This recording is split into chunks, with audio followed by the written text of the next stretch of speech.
రాత్రిపూట మనకు ఇష్టమైన ఆహారాన్ని ఆర్డర్ చేసినట్లుగానే ఇకపై సాక్షాత్తు సూర్యరశ్మిని కూడా హోమ్ డెలివరీ చేసే రోజులు వచ్చేస్తున్నాయి. చీకటి పడగానే వెన్నెల వెలుగులో సేద తీరడం పాతకాలం ముచ్చటగా కాబోతుంది. ఎందుకంటే మనిషి మేధస్సు ఇప్పుడు ఆకాశంలోని సూర్యుడిని కూడా తన గుప్పెట్లోకి తెచ్చుకోవాలని చూస్తుంది. ప్రకృతి సిద్ధంగా ఇచ్చే వెలుతురును కాదని మనకు కావలసిన చోట కావలసిన సమయంలో పగులును సృష్టించుకునే ఈ వింతైన టెక్నాలజీ వెనక ఉన్న రహస్యమేమిటి? ఏంటో తెలిస్తే ఆశ్చర్యపోవాల్సిందే. అసలు రాత్రిని పగలుగా మార్చే ఆ అద్దాల వెనుక ఉన్న అసలు కథ ఏమిటి? గంటకు లక్షలు చెల్లించి ఎండను కొనడం సాధ్యమేనా?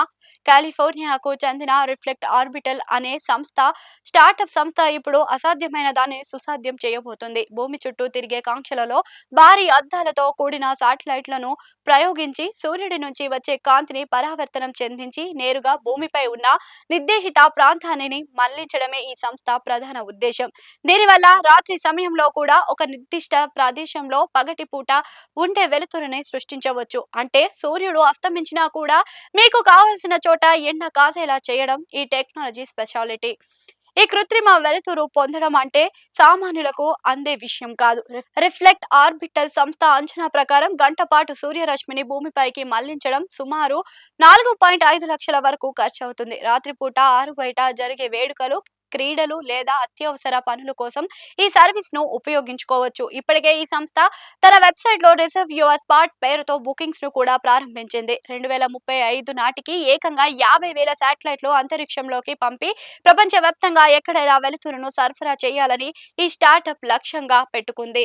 ఈ టెక్నాలజీని వినడానికి వింతగా ఉన్నప్పటికీ దీనివల్ల పర్యావరణానికి, జీవ వైద్యానికి తీవ్ర నష్టం కలుగుతుందని శాస్త్రవేత్తలు ఆందోళన చెందుతున్నారు. రాత్రి సమయంలో గాఢ నిద్రలో ఉండవలసిన పక్షులు, జంతువులు ఈ కృత్రిమ వెలుతురు వల్ల గందరగోళానికి గురయ్యే అవకాశం ఉంది. అంతేకాకుండా అంతరిక్ష పరిశోధకులు చేసే ఖగోళ శాస్త్రవేత్తలకు ఈ శాటిలైట్ల నుంచి వచ్చే మిరుమిట్లు గొలిపే కాంతి పెద్ద ఆటంకంగా మారుతుంది. రాత్రిని రాత్రిలా ఉండనివ్వకుండా చేయడం వల్ల మానవ జీవ గడియారం కూడా దెబ్బతింటుందని వైద్య నిపుణులు హెచ్చరిస్తున్నారు. టెక్నాలజీ అభివృద్ధి చెందడం మంచిదే, కానీ ప్రకృతి సిద్ధంగా ఏర్పడిన పగలు రాత్రులు సమతుల్యతను దెబ్బతీయడం ఎంతవరకు సరైనదనే ప్రశ్నలు తలెత్తుతున్నాయి.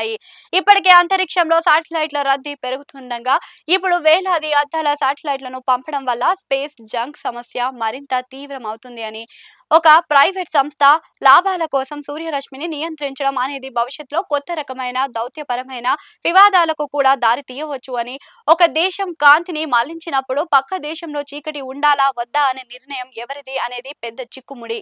కాలిఫోర్నియా స్టార్టప్ చేస్తున్న ఈ ప్రయోగం మానవ మేధస్సుకు నిదర్శనమేనని అయినప్పటికీ ప్రకృతిపై మనిషి చేస్తున్న అతిపెద్ద దాడినిగా దీనిని చూడవచ్చు.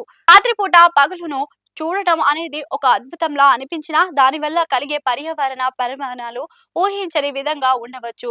2035 నాటికి 50,000 శాటిలైట్లతో నిండిపోయే ఆకాశం మనకు వెలుతురునిస్తుందా లేక ప్రకృతి వినాశనానికి దారి తీస్తుందా అనేది ఆలోచించాల్సిన విషయం. ఏది ఏమైనా ఆర్డర్ చేస్తే ఎండ డెలివరీ అనే కాన్సెప్ట్ వింటుంటే మనిషి దేనికైనా సిద్ధపడతాడని అర్థమవుతుంది.